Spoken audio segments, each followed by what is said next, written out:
আসসালামু আলাইকুম, কেমন আছেন আপনারা সবাই? আশা করি আল্লাহর রহমতে সবাই অনেক ভালো আছেন। আর সবাইকে ঈদ মোবারক। আশা করি আজকের এই ঈদের দিন সবার ভালো কাটুক। তো আজকে আমি নতুন আরেকটি ব্লগ নিয়ে এসেছি, আশা করি ভালো লাগবে আপনাদের কাছে। তো ভোরবেলা আমি এখানে দুধ জাল দিচ্ছি, আর ওইদিকে কিন্তু আমার হাজবেন্ড গরুকে গোসল করিয়ে নামাজ পড়তে চলে গিয়েছে। এই সময় এইখানে দুধ জাল দেওয়া হচ্ছে, সেমাইটা ভিজাবো। আজকে দুধের সেমাই বানাবো। অনেকটা জাল দেওয়া হয়ে গেছে আমার, আর কিছুক্ষণ জাল দিলেই হয়ে যাবে। আর আমি দুধের মধ্যে কিছু পরিমাণে জাফরান দিয়ে দিয়েছি, 1 চিমটি পরিমাণে, যেন দুধের কালারটা সুন্দর আসে। আপনারা চাইলে এটা দিতে পারেন, আর না চাইলে যদি না থাকে না দিলেও চলবে। আমার দুধটা জাল দেওয়া হয়ে গেছে, আর কালারটা কিন্তু অনেক সুন্দর এসেছে, হলুদ হলুদ কালার, কাঁচা হলুদের। তো এইখানে কালারটা বোঝা যাচ্ছে না লাইটের আলোর কারণে। তো এখন আমি সেমাইটাকে ভেজে নেব। সেমাইটা ভেজে তারপরে সেমাইটা ভিজিয়ে ফেলবো। আমি এখানে ফ্রাই প্যান বসিয়ে দিয়েছি গরম হওয়ার জন্য, আর ওইদিকে দুধটা ঠান্ডা হতে দিয়েছি। বেশি গরম দুধের মধ্যে দিতে গেলে কিন্তু সেমাইটা বেশি নরম হয়ে যায়, তো দুধটাকে হালকা একটু ঠান্ডা করে দিলে সবচেয়ে ভালো হয়। তো এই যে পানিটা শুকিয়ে গেছে, এখন আমি এর মধ্যে সেমাইটা দিয়ে দিব। এখানে আমি কিছু পরিমাণে ঘি দিয়ে দিলাম।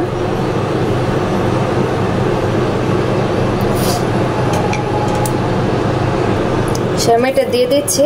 এবারকার সেমাইটা হালকা ভাজার সেমাই। অনেক সময় সেমাই আনে ওইটা হালকা একটু ব্রাউন ব্রাউন কালার থাকে।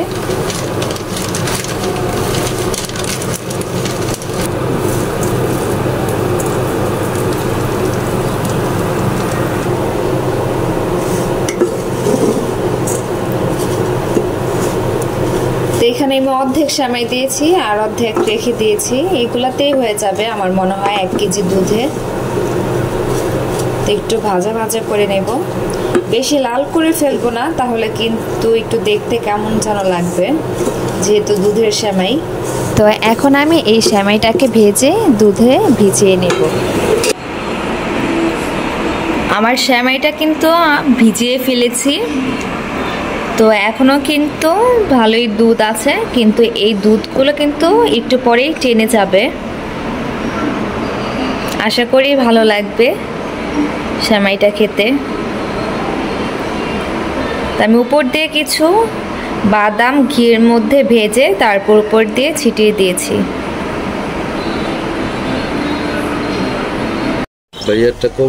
হ্যাঁ দেখছি, জান্নাতে ফোন দিছিল, গোসমস কইতাছে। আর সবাই এখানে চলে এসেছে গরুটাকে কোরবানি করার জন্য। তো প্রস্তুতি নেওয়া হচ্ছে, গরুটাকে হাত পা বাঁধা হচ্ছে। আর গরুটা আল্লাহর রাস্তায় কোরবানি দেওয়া হচ্ছে, আল্লাহ যেন আমাদের এই কোরবানি কবুল করে নেন। আর ওইদিকে আমার বড় মেয়ে খুবই কষ্ট পাচ্ছে, ও বসে বসে কান্না করছিল। তো এই মুহূর্তটা কিন্তু আসলেই অনেক কষ্টদায়ক, যাদের মানে এইরকম পরিস্থিতি হয়। তো এখানে দেখুন আয়েশা কিভাবে কান্না করছে গরুর জন্য। আয়েশা কান্না করে না। তো এটা আম্মুর কুরবানির মাংস, এবার বেশি করে আম্মু রান্না করে রাখছে। তো যেহেতু কিছু মাস পরে আপু বাংলাদেশে আসবে, তো তার জন্য, তো সেজন্য আম্মু বেশি করে বানিয়ে রাখছে, যেন আপুর জন্য বক্সে করে রেখে দিতে পারে। আম্মু এখানে 10 কেজি মাংস নিয়েছে, এখন এই মাংসটা মাখানো হচ্ছে। তো আম্মুর এই হাতে মাখা এই মাংসটা কিন্তু খেতে অনেক ভালো লাগে। তো এক এক করে সব ময় মশলাগুলো দিয়ে দিচ্ছে। তো আপনাদের সাথে ওই রেসিপিটা শেয়ার করি যে আম্মু কিভাবে গরুর মাংসটা মাখায়। তো আদা রসুন দিয়ে দিল আম্মু পরিমাণ মতো। এখন জিরা বাটা দিয়ে দিচ্ছে। তো আম্মু তো সব সময় হাত দিয়ে দেয়, আম্মুর হাত দিয়ে দেওয়ারই মাপ আর অভ্যাস। চামিচ টামিচ আম্মু আবার ব্যবহার করে না।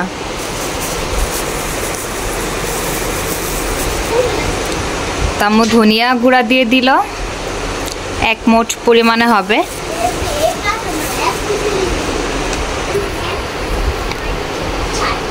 তো হলুদের গুঁড়ো আছে 1 মুঠের থেকে একটু বেশি।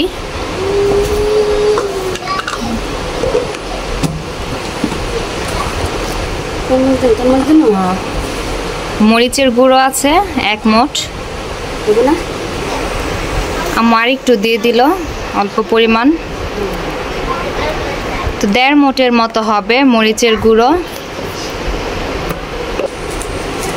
তো এখন আম্মু গরম মশলাগুলো দিয়ে দিল। তো তেজপাতা দিচ্ছে। আর এইভাবে হাতে মাখার গোশটা কিন্তু খেতে অনেক ভালো লাগে, আর বিশেষ করে কুরবানির মাংসটা। কিনা মাংসর চাইতে কিন্তু কুরবানির মাংস খাওয়ার স্বাদই অন্যরকম। তো এখানে আম্মু এলাচ দিয়ে দিল।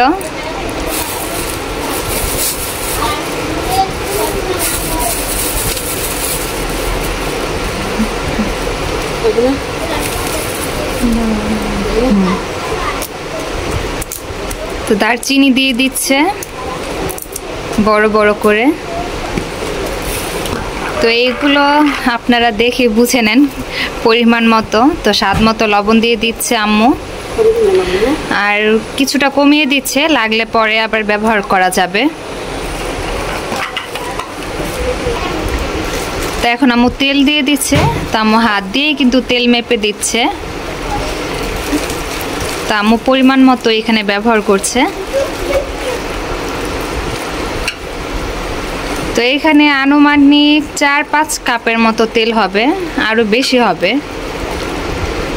তো এখানে কিন্তু আম্মু কোনো বাড়তি গরম মশলার গুঁড়ো বা জয়ফল জ্যোতি এগুলো কিছুই আম্মু ব্যবহার করেনি। এগুলো দিলে দেখা যায় কুরবানির মাংসের যে একটা গরুর যে গ্যারান, সেই গ্যারানটা কিন্তু কমে যায়। তো আম্মু মাংসটাকে ভালো মতো মাখিয়ে নিচ্ছে। তো এই মাখানোর উপরেই কিন্তু গরুর টেস্টটা আরও বেড়ে যায় মাংসের। তো অনেকেই আছে যারা একটু বাড়তি মশলা পছন্দ করে, তারা চাইলে দিয়ে নিতে পারেন, কিন্তু চাইলে কিন্তু এইভাবেও রান্না করে খেতে পারেন। কুরবানির মাংসটা খেতে কিন্তু অনেক ভালো লাগে।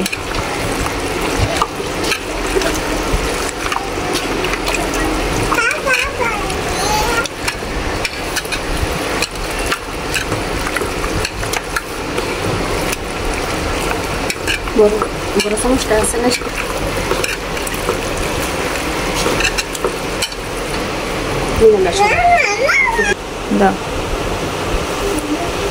তো এখন আম্মু দিয়ে দিবে পরিমাণ মতো পেঁয়াজ। তো পেঁয়াজ এখানে 1 কেজির থেকে একটু কম আছে।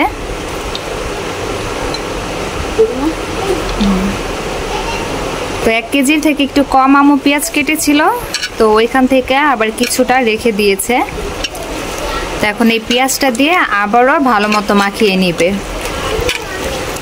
তো এই মশলাটা যত ভালো মতো মাখানো হবে, খেতেও কিন্তু তত মজা হবে।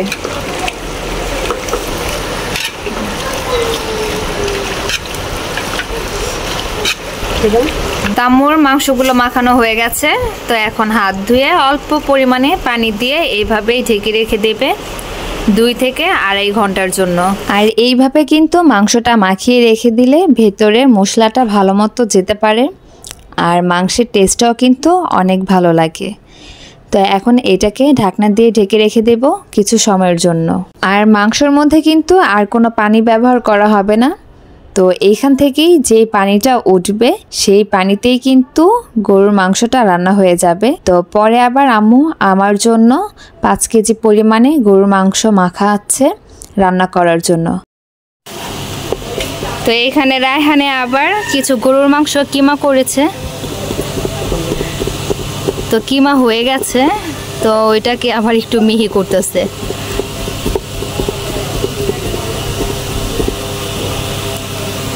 রায়হান এই প্রথমবারই কিমা করছে।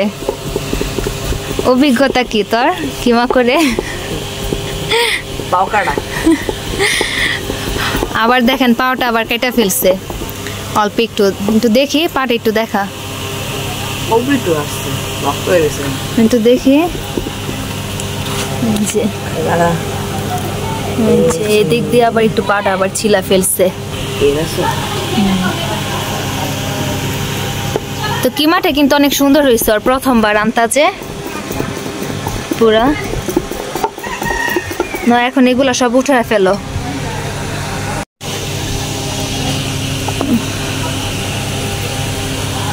তো এইখানে আধা কেজি পরিমাণে মাংস কিমা করা হয়েছে। তো আধা কেজি পরিমাণে মাংস এখানে কিমা করা হয়ে গেছে।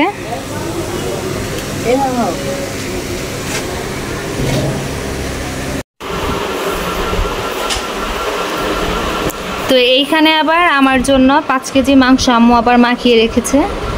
তো এই মশলাটা এখন উপর দিয়ে দিয়েছে, পরে যখন রান্না করবে তখন মিশিয়ে নিবে। তো আরও কিছু মশলা দিয়েছে, তো একটু কম মনে হয়েছিল বলে আম্মু আবার কিছুটা এইভাবে দিয়ে রেখেছে। আর এইটা তো আম্মুরটা, তো আম্মুরটাতে পরে একটু পেঁয়াজ আর একটু মরিচ ফাঁকি মনে হচ্ছিল যে কম, এরপরে আবার একটু এখানে দিয়ে রেখেছে, যখন রান্না করবে তখন আবার একটু মিশিয়ে নিবে।